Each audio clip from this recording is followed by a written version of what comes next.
Assalamualaikum warahmatullahi wabarakatuh dan selamat pagi. Allahumma salli ala sayyidina Muhammad wa ala sayyidina Muhammad. Okey.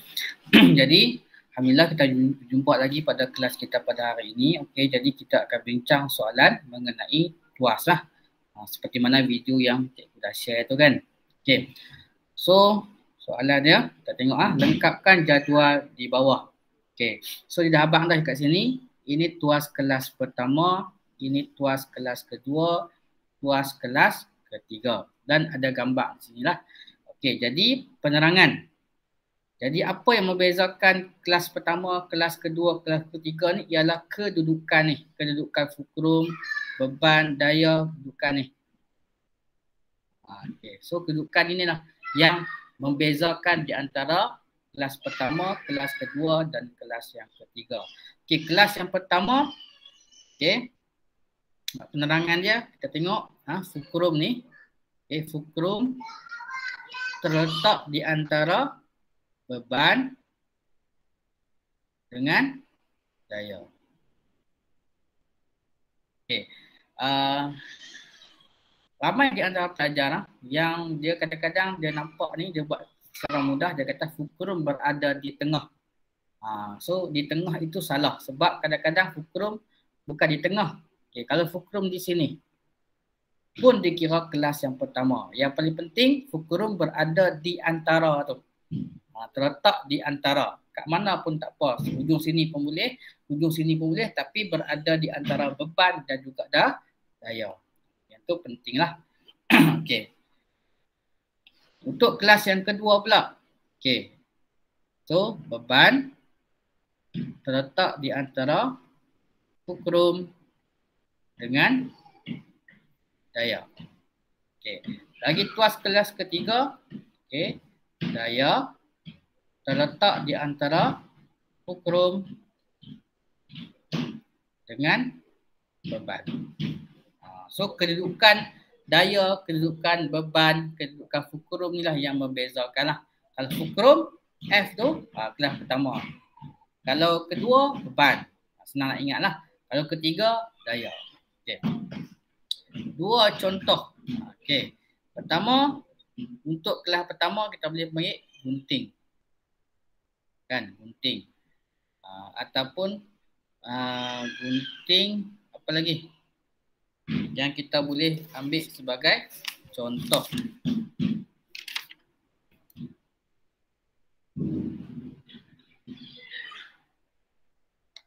Okey, pembuka tin.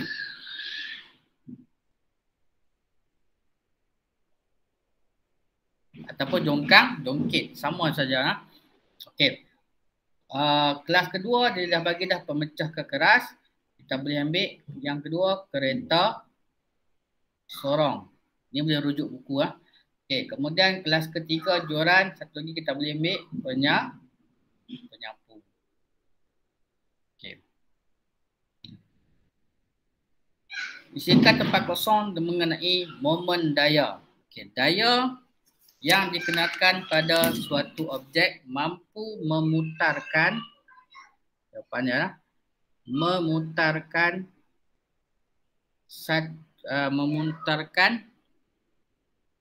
satu titik tetap. Satu titik tetap objek itu pada fulcrum. Okey, sebagai contoh ni. Sebagai contoh kamu tengok kita nak pusingkan skru tu. So bila daya dikenakan, kita boleh putarkan pada satu titik. Titik ni ialah fulcrum ni lah. Spanner ni, skru ni. So kita boleh kenakan daya, dia berpusing. Tu maksud dia momen daya lah. Okay. So kesan putaran tersebut dipanggil momen daya. Momen daya. Momen daya boleh ikut arah jam atau lawan arah jam. Jadi kita pusingkan spanner tu kan. Kita boleh ikut arah jam ataupun kita boleh lawan arah jam. Putaran tu. Okay. So momen daya, dia punya formula adalah daya, unit dia adalah Newton, darab dengan jarak daya ke fulcrum. Okey, tadi kita tengok contoh lah. Okey. Daya ni tangan tu darab dengan jarak daya, ni daya, ini fulcrum. Kan? So, daya ni 45 ni kena darab dengan jarak ni daripada daya sampai ke fulcrum. Okey, itu momen daya lah. Itu momen daya. Okey. Kemudian momen daya boleh bertambah jika magnitude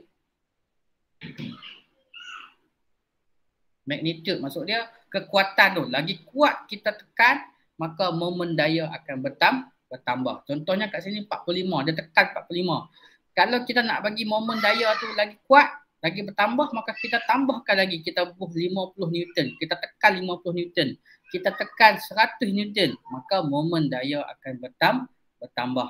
Yang kedua, dan jarak tegak dari pangsi ke daya bertambahlah. Maksud dia jarak ni pun bertambah. Kalau satu, nilai ni bertambah. Yang kedua, jarak ni kita tambahkan. Maksudnya yang ni 15 cm.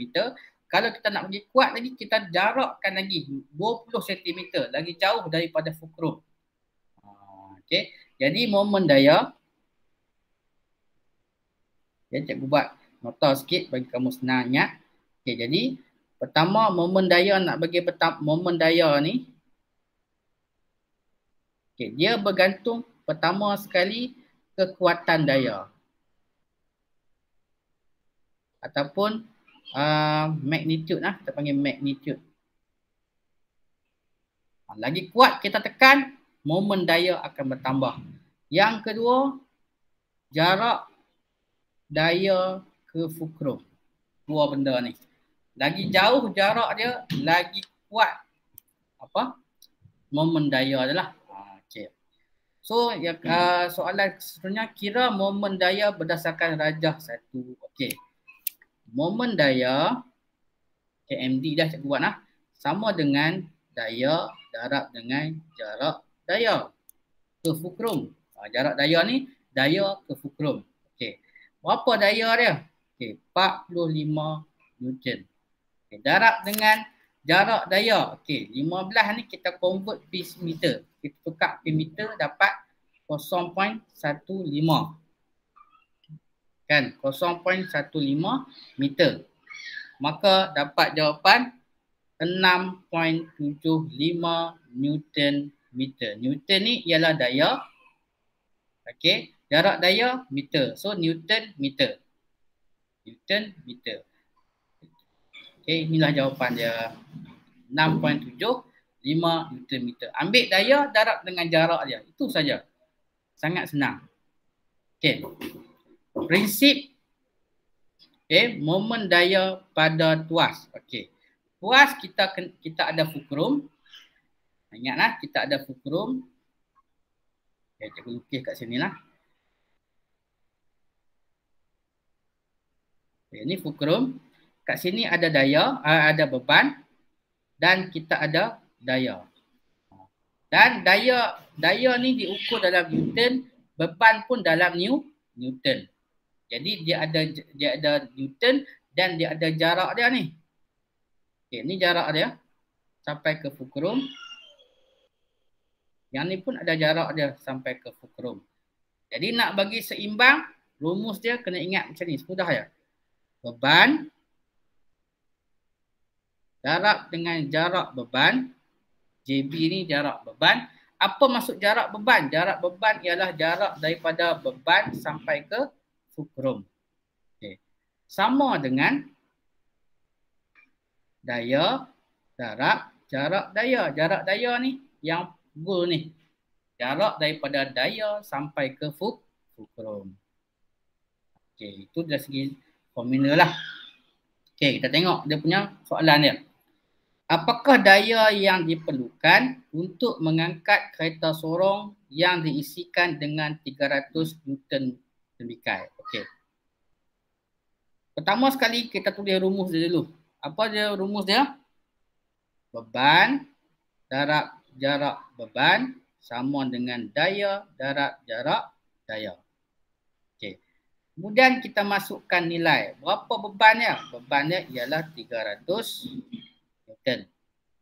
Okey, 300 Newton. Jarak beban. Okey, ini beban. Ini fulcrum. Tak apa nampak nah. Okey. Ini beban. Ini fulcrum. So berapa jarak ni? Jarak ni ialah 40 cm. So 40 cm kita tukar per meter. Jadi dapat 0.4. Okay, 0.4. Sama dengan daya. Daya kita nak cari. Dia kata apakah daya? So daya kita nak carilah. So tulis balik ya. Daya kita tak tahu. Okay. Kemudian jarak daya. Daripada daya sampai ke fulcrum. Okay. Ini daya. Ini fulcrum. Kita tengoklah. Jangan ambil yang 80 ni. Kenapa salah 80? Okey, ini daya dan ini fulcrum. So jarak ke semua ni. Maka 80 campur dengan 40, 120 cm. Tukar dalam meter dapat 1.2 meter. Okey. So hak mana boleh selesai? Hak ni dululah yang hijau ni dulu kan. Jadi yang hijau ni 300 kali dengan 0.4 dapat 120. Okey. Sama dengan yang ni kita tulis balik dulu. D darab 1.2.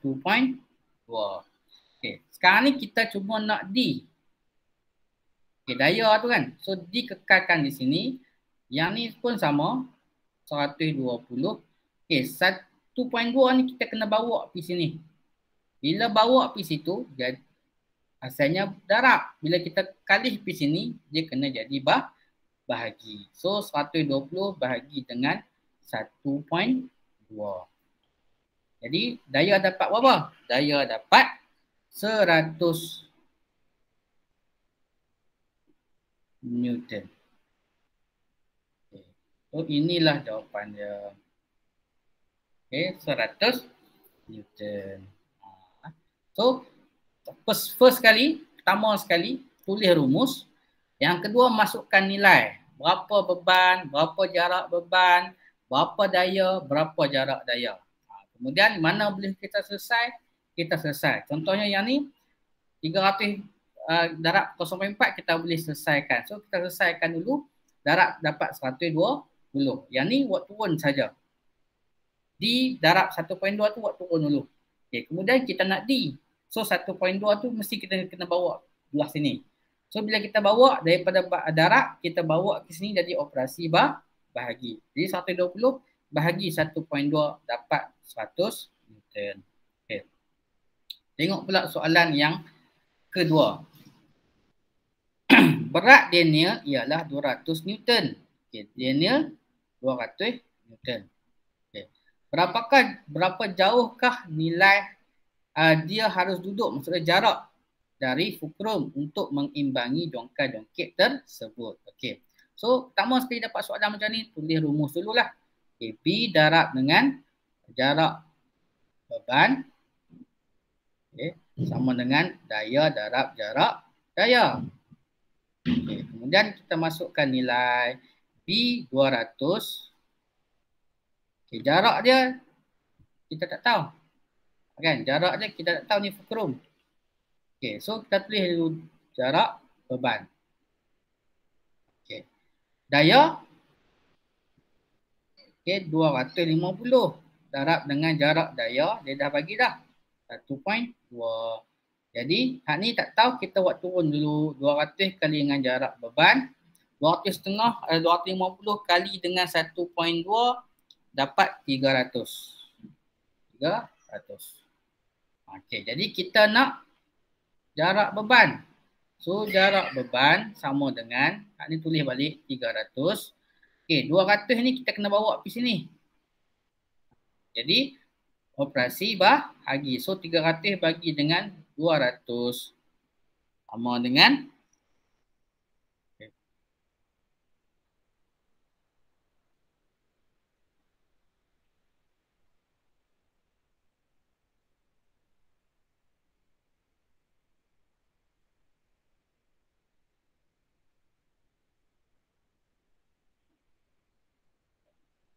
Okey, sama dengan 1.5 meter. So D ni mesti 1.5 meter lah.